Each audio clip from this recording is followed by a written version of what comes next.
5 aplicações do limiar anaeróbico. Eu sou o professor Dr. Fábio Sesquim do Viajando pela Fisiologia e hoje vou te mostrar 5 motivos porque você deve conhecer o limiar anaeróbico dos seus alunos.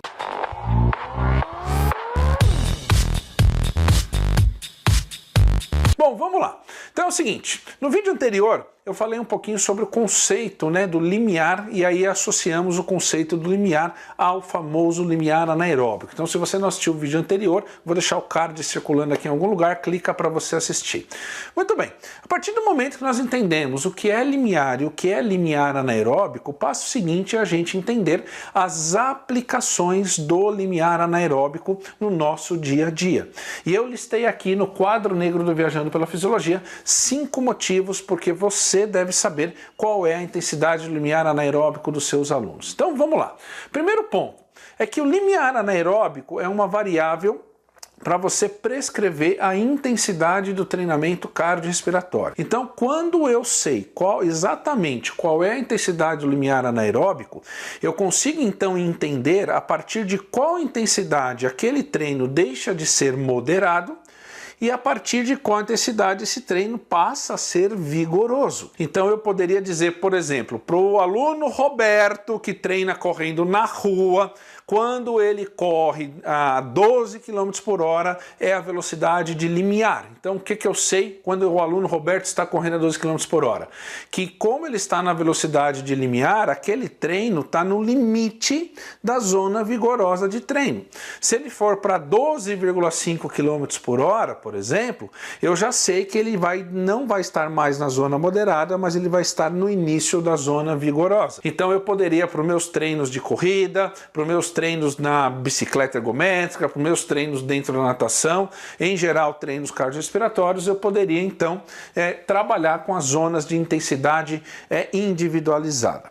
Bom, o segundo motivo, a gente usa o limiar anaeróbico para prescrever o treinamento de forma individualizada. Por quê? Porque se você pegar qualquer livro de fisiologia do exercício, qualquer livro de treinamento, logo nas primeiras páginas vai aparecer aquela famosa frase dizendo assim: a prescrição do exercício ou a prescrição do treinamento físico deve ser feita de forma individualizada, respeitando as características individuais de cada aluno ou de cada atleta. Então, por exemplo, se eu souber para todos os meus alunos qual que é a intensidade do limiar anaeróbico, então eu vou conseguir, no meu dia a dia, prescrever treinos de forma mais individualizada. E olha que tem estudo mostrando que treino cardiorrespiratório prescrito de forma individualizada, em comparação a treino prescrito de forma generalizada, por exemplo, para aquela fórmula de frequência cardíaca de Carbone, por exemplo, que os treinos individualizados geram, por exemplo, no aumento do consumo máximo de oxigênio,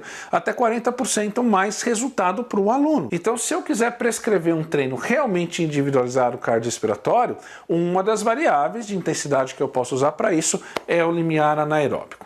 Terceiro motivo porque você deve saber o limiar anaeróbico dos seus alunos. É que embora poucas pessoas falam isso, mas o limiar anaeróbico, ele é um indicador do nível de condicionamento físico do teu aluno. Porque imagina, por exemplo, vou colocar aqui, imagina o seguinte, imagina que aqui é repouso e aqui é 100% do VO2 máximo, intensidade máxima, beleza? Não tem como um ser humano fazer exercício ou fazer um treino cardiorrespiratório acima do VO2 máximo, porque é VO2 máximo, é o máximo, não tem como fazer acima. Então se você pegar um aluno que o limiar anaeróbico foi a 70%, por exemplo, do VO2 máximo, o que você está entendendo? Que um treino até 70% do VO2 máximo, que é a intensidade limiar, é moderado. Se eu colocar o treino a 72% do VO2 máximo, já é um treino vigoroso para esse aluno, beleza?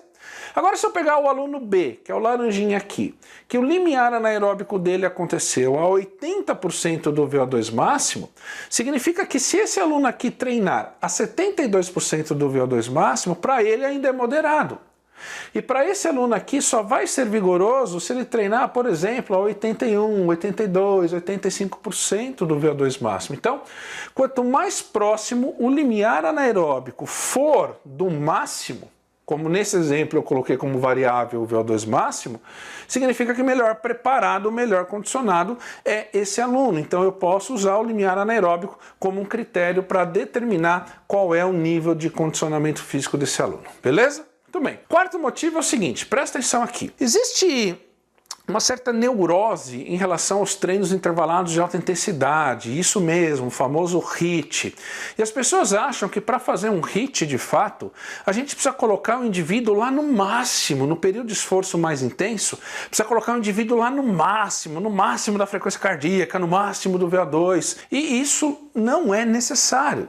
Porque treino intervalado de alta intensidade significa momentos de intensidade alta, vigorosa, intercalando com momentos de intensidade menor, que pode ser, nesse caso, ativa ou pode ser passiva, parado, e portanto significa o seguinte, de novo aqui, se eu descubro que o limiar anaeróbico do aluno Roberto ocorreu a 70% do VO2 máximo, para eu aplicar um treino HIIT nele, eu não preciso ir a 100% do VO2.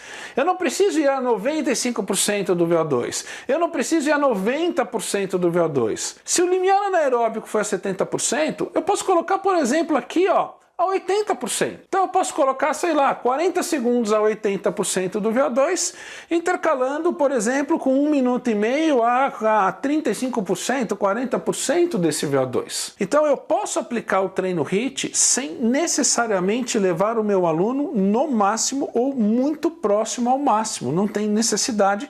Você vai aplicar um treino que é o HIIT, vai trazer as adaptações que o seu aluno quer segundo os objetivos dele, beleza? E o quinto motivo, cara, é uma coisa muito interessante. Por quê? Porque a galera acha que overtrainer e overreaching ou overuse são fenômenos que acontecem apenas com atleta de alto rendimento, atleta olímpico. E não, isso pode acontecer com qualquer pessoa, aquele seu aluno que trabalha com você na academia, o seu aluno de personal, pode acontecer com o seu idoso, pode acontecer com qualquer pessoa que se envolva em um programa de exercício.